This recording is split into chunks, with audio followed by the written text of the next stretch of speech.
ٹوٹتا جا رہا ہے، قرآن عدالتوں سے نکلا جا رہا ہے، غریب اور مسکین مسلمانوں پر غیر قوم کہہ لگا رہی ہے، تمہاری بیوہ عورتیں آج غیر مسلموں سے بھیک مانگ رہی ہے، تمہاری یتیم اولاد غیر کے سامنے ہاتھ پھیلا رہی ہے۔ آج دیکھیے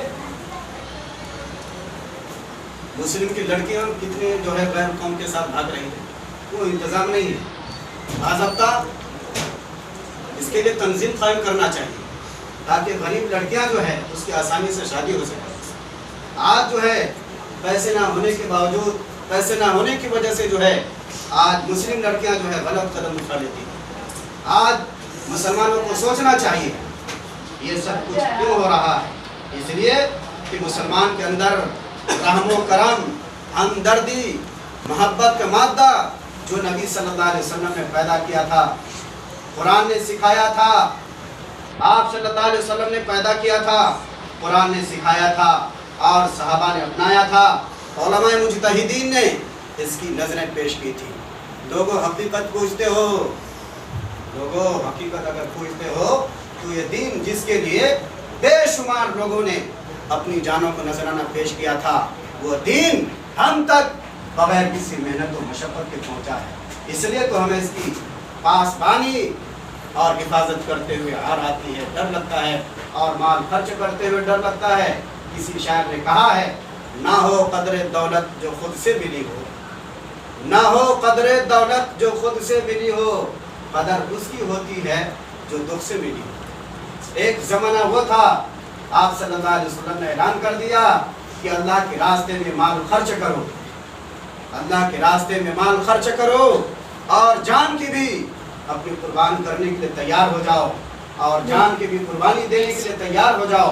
فوراً تمام صحابہ دوڑ پڑتے ہیں اور ذوق در ذوق مان جمع کر کے مسجد نبوی میں ڈھیر لگا دیتے ہیں۔ ہر شخص دین کے لیے مان لاتا جا رہا ہے۔ حضرت عمر فاروق رضی اللہ عنہ اپنے گھر کا آدھا مال لے کر آتے ہیں اور آقا مدنی صلی اللہ علیہ وسلم کے قدموں میں ڈال دیتے ہیں۔ اے لوگو، حضرت ابو بکر کے حالات کو پڑھو، پتہ چل جائے گا دین کی اشاعت کیسے ہوتی ہے۔ جب آمنہ کے لال حضور صلی اللہ علیہ وسلم نے حضرت ابو بکر سے پوچھا، اے ابو بکر، گھر والوں کے لیے، بیوی بچوں کے لیے تم کیا چھوڑ کر آئے ہو؟ حضرت ابو بکر صدیق نے فرمایا، اے میرے آقا صلی اللہ علیہ وسلم، گھر والوں کے لیے اللہ اور رسول اللہ کا نام چھوڑ کر آیا ہوں۔ ہم لوگ بھی تو اسلام کے نام لیوا ہیں، ہم لوگ بھی تو اسلام کے نام لیوا ہیں اور دعوی اسلام میں پیش ہیں، لیکن جب اللہ کی راہ میں مال خرچ کرنے کی باری آتی ہے تو جان نکل جاتی ہے اور طرح طرح کے ہیلے بہانے تلاش کرتے ہیں۔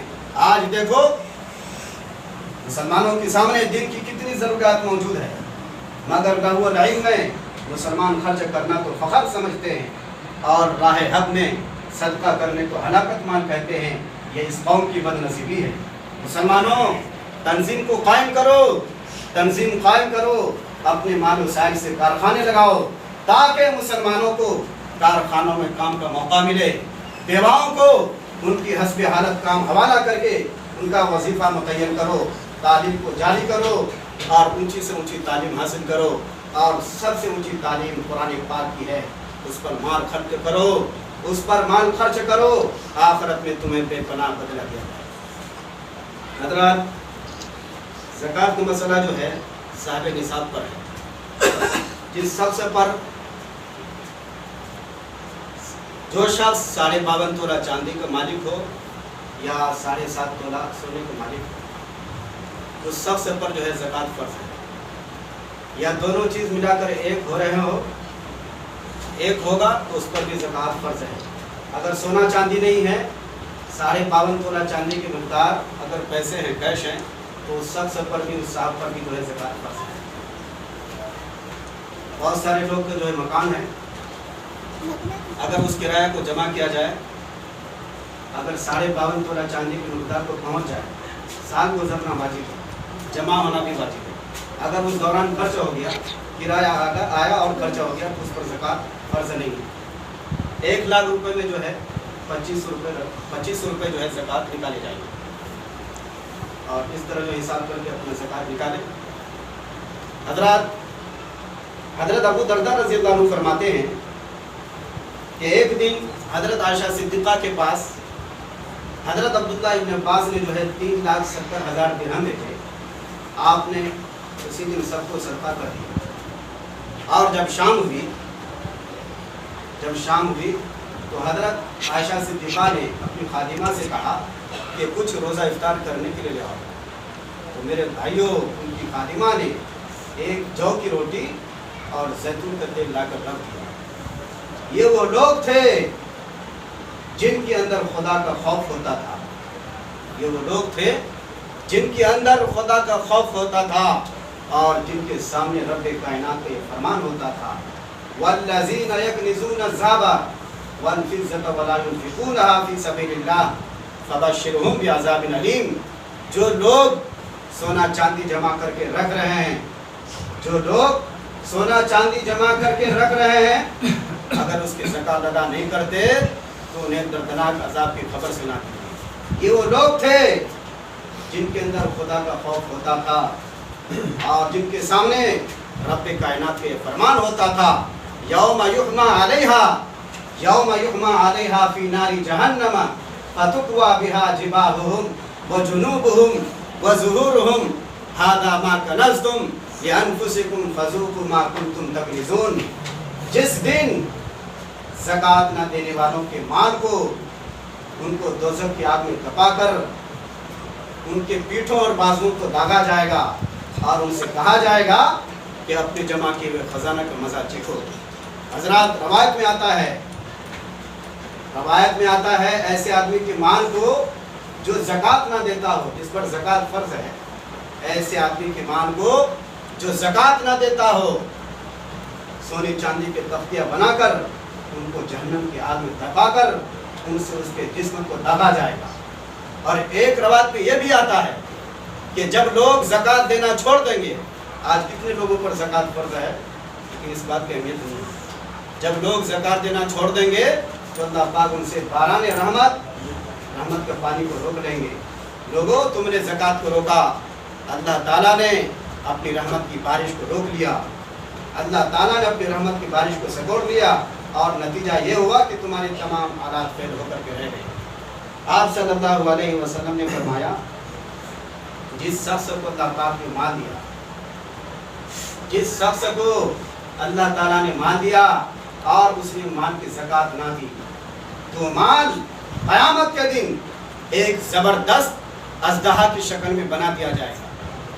اس مال کو قیامت کے دن ایک زبردست اژدہا کی شکل میں بنا دیا جائے گا جس کے 2 جبڑے ہوں گے۔ اس اژدہا کے 2 جبڑے ہوں گے۔ وہ اپنے مالک کو ان جبڑوں کے درمیان میں دبا دے گا اور کہے گا کہ میں تیرا مالک ہوں، میں تیرا مالک ہوں، میں تیرا مالک ہوں اور میں تیرا مالک ہوں۔ حضرات، ایک مرتبہ ایک عورت اپنے چھوٹے بچے کے ساتھ سفر کر رہی تھی۔ اچانک ایک بھیڑیا آیا اور اس بچے کو اٹھا کر لے گیا۔ وہ عورت روتی اور پیٹتی رہ گئی۔ اس عورت کے پاس جو ہے 2 روٹی تھی، اس نے ان کو کسی فقیر کو دے دیا۔ فقیر ضرورت مند تھا، اس کی ضرورت پوری ہو گئی۔ فقیر کی دعا نے عرش معلیٰ کو ہلا دیا۔ اللہ کی نورانی مخلوق فرشتوں نے آسمانوں میں کوہرام مچا دیا۔ یا الہی، نیک عورت کے بھوک کے وقت کیا ہوا صدقہ اور فقیر کی خوشی کے وقت کی دعا کیا رائے گاہ ہو گئی۔ میرے بھائیوں، خدا کی رحمت جوش میں آ گئی۔ اللہ تعالیٰ نے بھیڑیے کو حکم دیا، خبردار، یا تو اس بچے کو اس کی والدہ کے پاس چھوڑا ورنہ تجھ کو ہلاک کر دیا جائے گا۔ بھیڑیا بچے کو صحیح سالم منہ میں لے کر آیا اور اس عورت کے پاس بٹھا کر چلا گیا۔ میرے بھائیوں، 2 روٹی صدقہ کرنے کی برکت سے اللہ تعالیٰ نے بچے کی جان بچا دی۔ صدقہ بہت بڑی چیز ہے۔ حدیث پاک میں بھی آتا ہے، الصدقۃ ترد البلاء، صدقہ جو ہے تمام آفتوں بلاؤں کو ٹالتا ہے۔ صدقہ